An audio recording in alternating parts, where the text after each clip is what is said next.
1. Peace begins with surrender. Accept what you cannot control. At the very core of Stoic philosophy lies a powerful and transformative insight. The key to lasting peace is not in reshaping the chaos of the outside world, but in reshaping our inner response to it. This foundational idea is captured most succinctly in the words of Epictetus. Some things are up to us and some things are not. This may seem obvious on the surface, but truly understanding and applying this distinction can revolutionize the way you experience life. What is up to us? Our thoughts, our judgments, our choices, our actions. What is not up to us?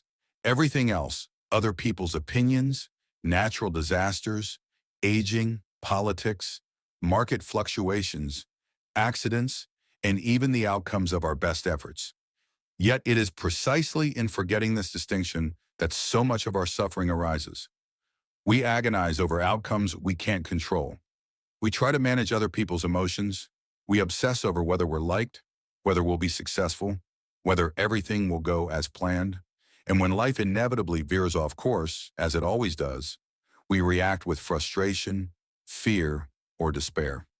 The Stoic approach is not about fatalism or indifference. It's about clarity. It's about recognizing that while the world may be unpredictable, your response doesn't have to be. The paradox is that when we stop trying to control everything, we gain the one thing we truly have control over, ourselves. Surrender is not weakness, it is wisdom. Surrender in the Stoic sense is the intelligent decision to stop pouring your energy into futile battles. It is choosing to focus where your effort actually matters, on your own character, on your behavior, on your perspective. It means relinquishing the illusion that peace lies in changing external circumstances, and instead finding that peace within your own conduct. Marcus Aurelius, the Roman emperor and Stoic philosopher, wrote in his Meditations, "You have power over your mind, not outside events. Realize this, and you will find strength." The beauty of this idea is its radical simplicity. The more you internalize it, the more unshakable you become.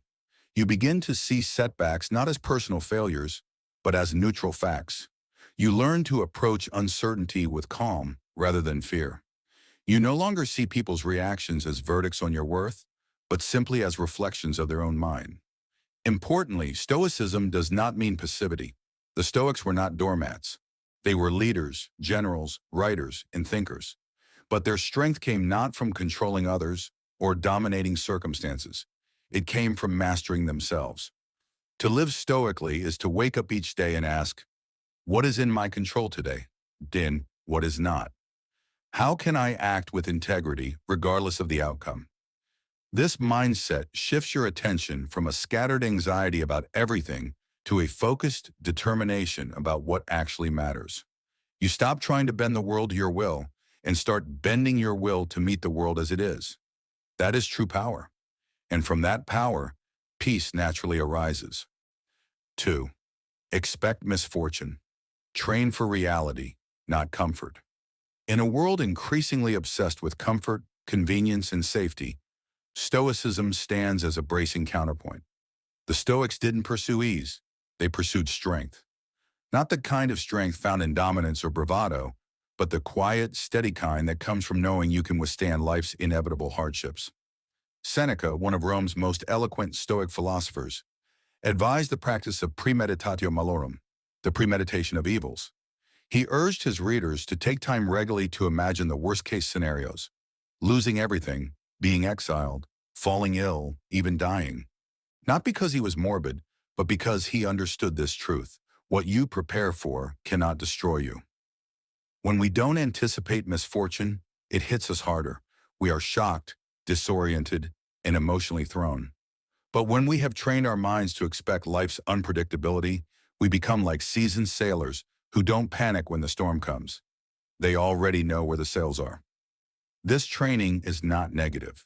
It is liberating. It cultivates a mindset that does not crumble under pressure. When you expect hardship, you don't fear it. You meet it like an old acquaintance. Imagine two people. One assumes everything will go smoothly. The meeting will start on time. The commute will be traffic-free. The friend will never betray them. Their body will never fail. The other assumes that life is full of interruptions, losses, delays, betrayals, and pain, and prepares their mind accordingly. Who suffers more? It is the first person, naive, entitled, and unprepared, who crumbles when adversity arrives. The second, trained in resilience, takes the blow but stays standing. That is the Stoic path. Seneca wrote, "He who suffers before it is necessary suffers more than is necessary." The Stoics believed that a wise person doesn't just endure suffering, they pre-train for it. Just as an athlete trains in the off-season, the Stoic trains the mind for life's inevitable blows. You can practice this today. Reflect on what you fear most. What would happen if it came true? Could you survive it? Could you find meaning in it? What habits or mindset would help you prepare now?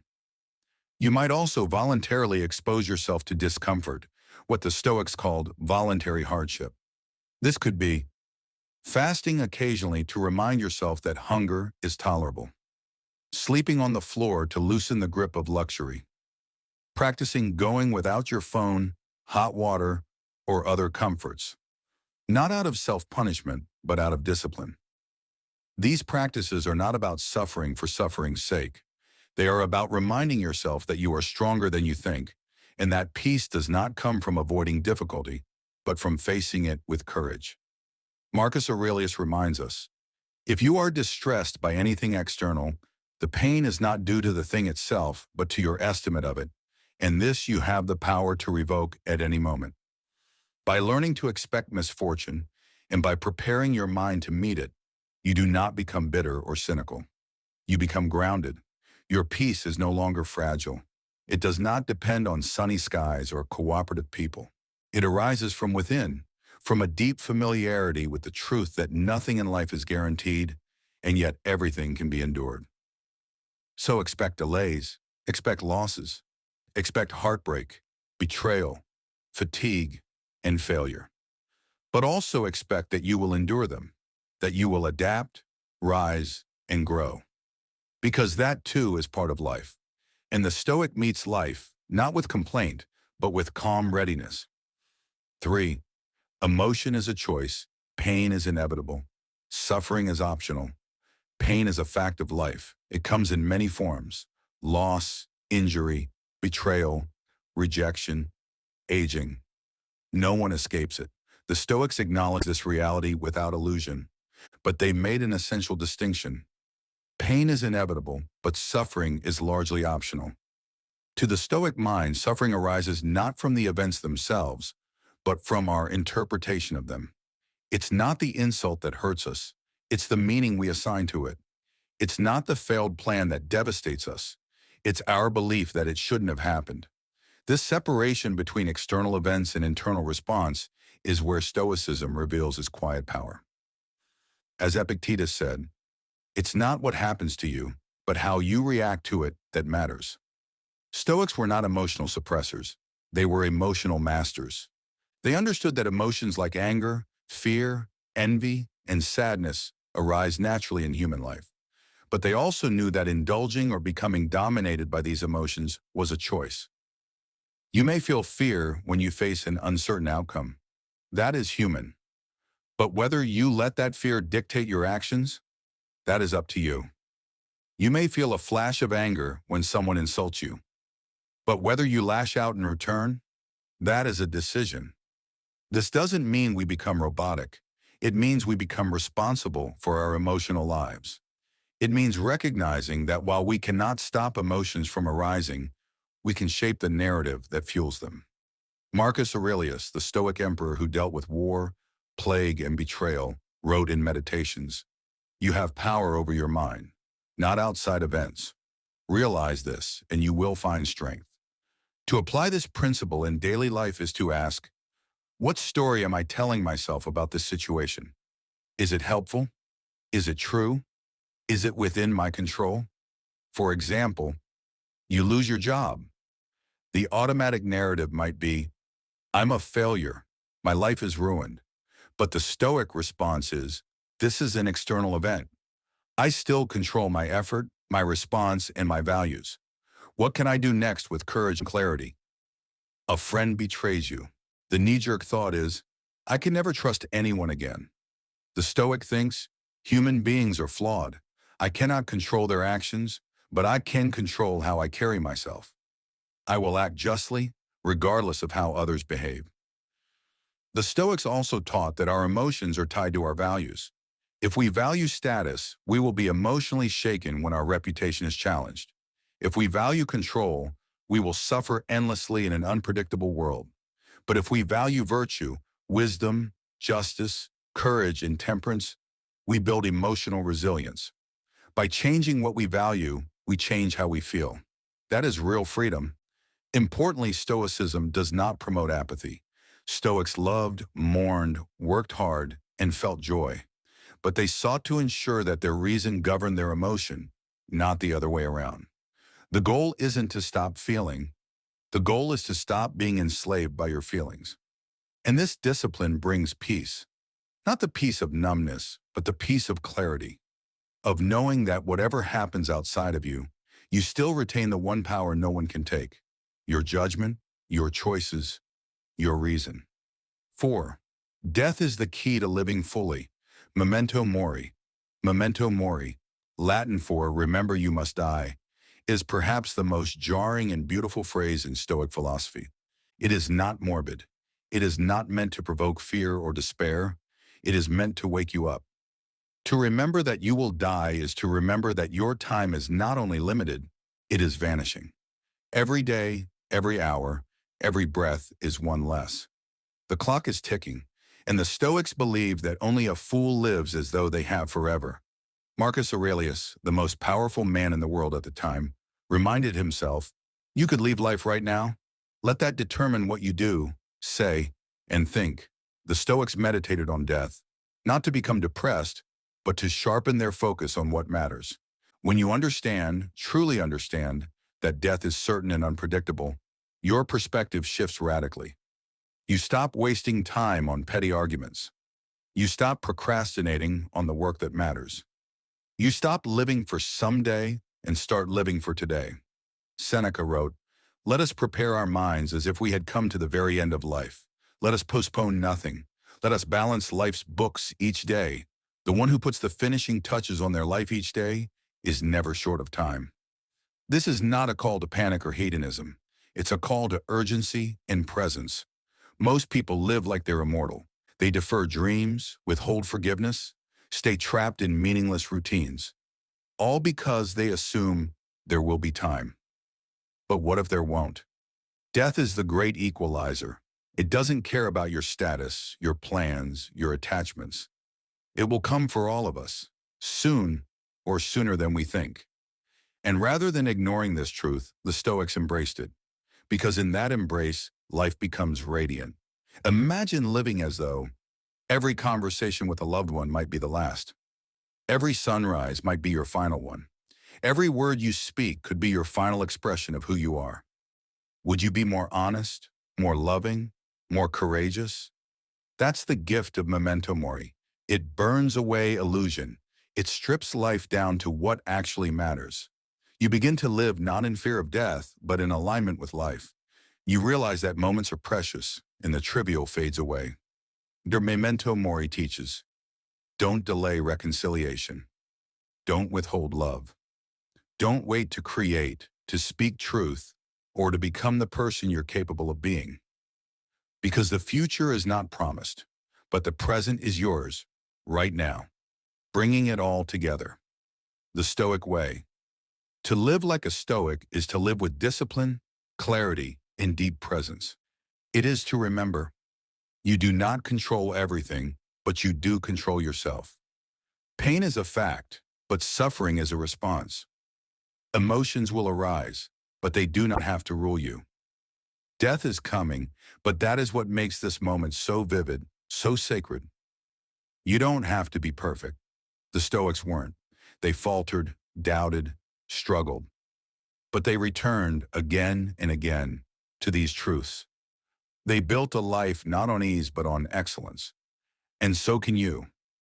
Right now, in this breath, in this moment. 5. You don't deserve anything. Entitlement is a disease. One of the hardest truths to accept, And yet one of the most liberating is this: you are not owed anything. Not by life, not by other people, not even by fate. The Stoics understood that expecting the world to be fair, people to be kind, or success to be guaranteed leads directly to frustration and weakness.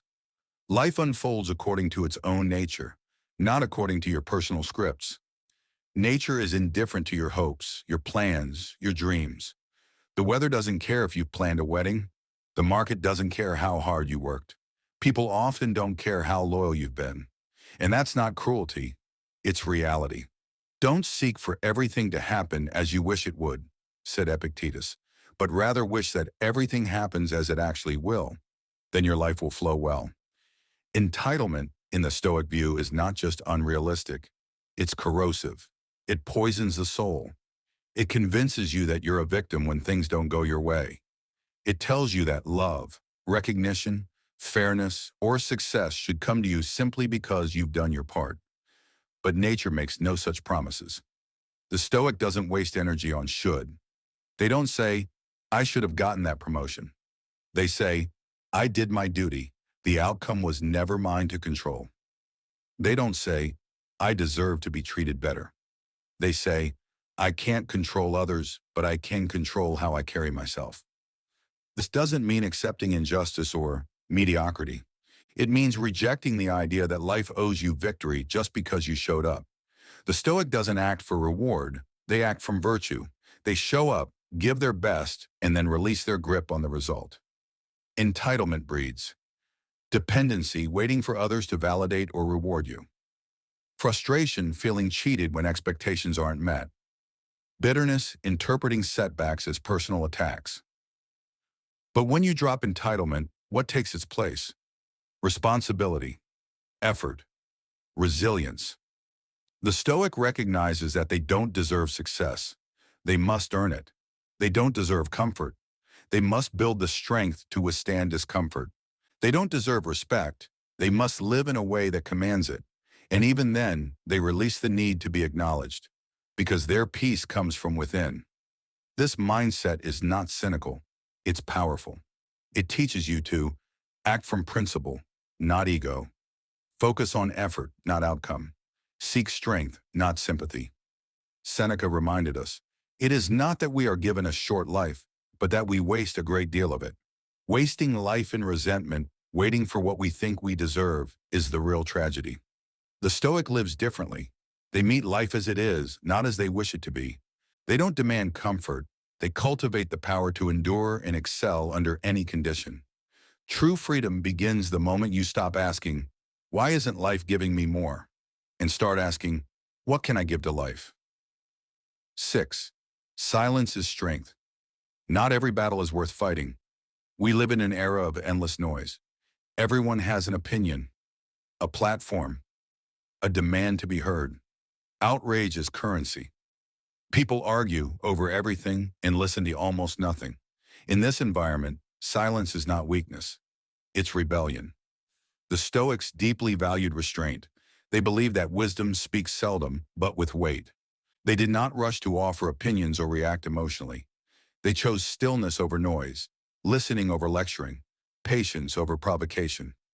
Epictetus advised, we have 2 ears and 1 mouth so that we can listen twice as much as we speak. This wasn't just a clever saying, it was a philosophy. In a world quick to argue, the Stoic waits. In a room full of shouting, the Stoic observes, not every insult needs a response, not every provocation requires engagement. Most battles are just ego traps. And once you realize that, you begin to guard your energy as carefully as your time. You no longer feel compelled to correct every lie, debate every fool, or prove every point. You start asking, is this worth it? What am I trying to prove? What will silence protect that speaking might destroy? Silence is a shield. It protects your focus. It guards your dignity. It keeps you from being dragged into chaos. This does not mean you never speak, but it means when you do, your words are deliberate, measured, and rooted in principle, not impulse. Better to remain silent and be thought a fool, goes the proverb, than to speak and remove all doubt. Social media has made this harder than ever. It rewards outrage. It fuels instant opinions. But the Stoic resists that pull. Why? Because the goal is not to win arguments. It is to win freedom. And freedom is found in not reacting to every attack, in choosing what deserves your voice and what deserves only your silence. Silence is strength because it takes more power to remain still than to lash out.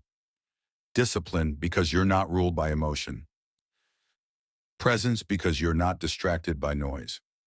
Marcus Aurelius often wrote about the importance of inner calm amidst external chaos.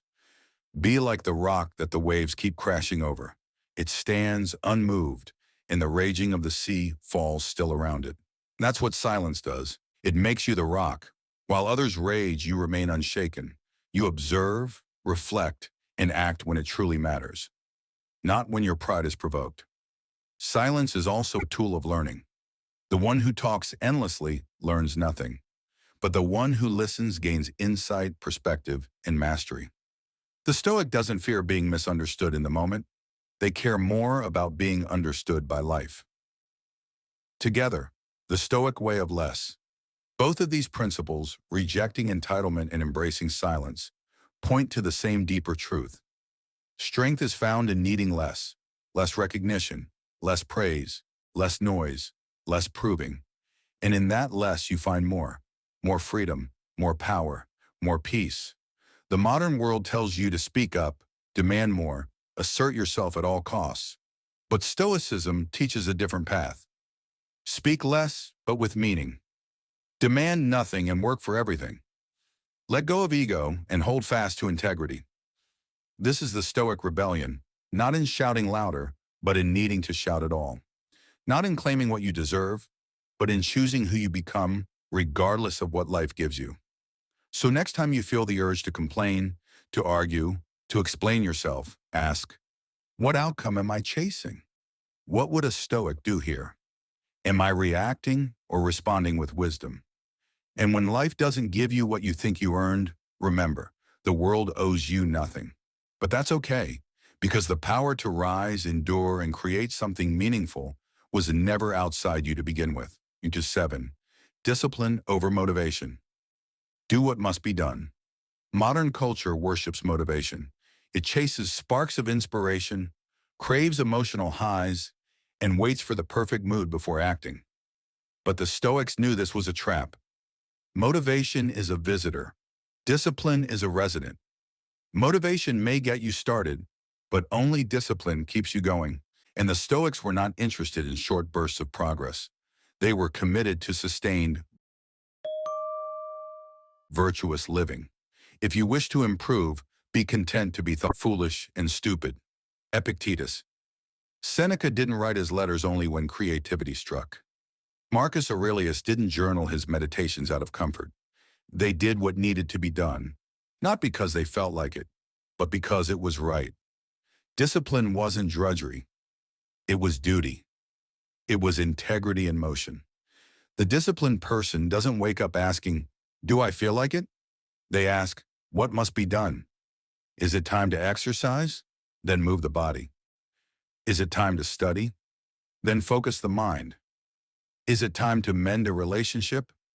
Then speak the hard truth. Is it time to endure discomfort? Then do so with composure. Discipline is the muscle that bridges intention and reality. Without it, wisdom stays locked in books. With it, values take form in your life. Marcus Aurelius wrote, at dawn when you have trouble getting out of bed, tell yourself, I have to go to work as a human being. Work as a human being. Your job is not ease, it's to fulfill your role, to carry your load, to meet life with steady effort. You don't need motivation to do that, you need resolve. Discipline is how the Stoic builds character through repetition, chooses virtue over indulgence, maintains direction when others drift. It forges habits that become your identity.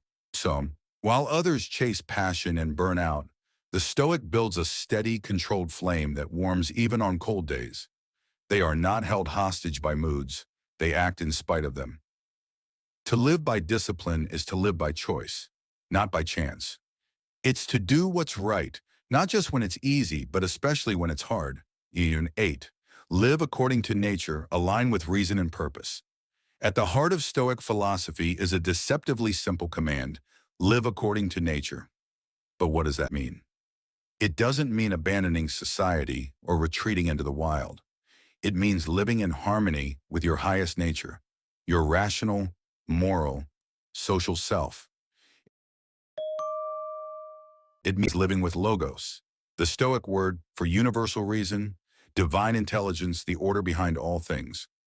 Nature, the Stoics believed, is not chaos. It's not meaningless. It's structured and purposeful. And human nature, at its best, reflects this order. We are not just appetites. We are not just impulses. We are beings capable of reason, reflection, and virtue. Man's chief good is a life according to nature, wrote Zeno, the founder of Stoicism. Living according to nature means acting with justice, even when it costs you, responding with temperance, even when provoked, enduring with courage, even when afraid, thinking with wisdom, even when it's inconvenient. It means you stop fighting life's structure and start flowing with it. To live unnaturally is to chase things that do not satisfy: wealth, status, comfort, distraction. It is to pretend you are something other than a temporary fragile being. But to live naturally is to recognize you are mortal. You are a part of something bigger. You have a role to fulfill, not to dominate life, but to contribute to it. Living according to nature also means acceptance.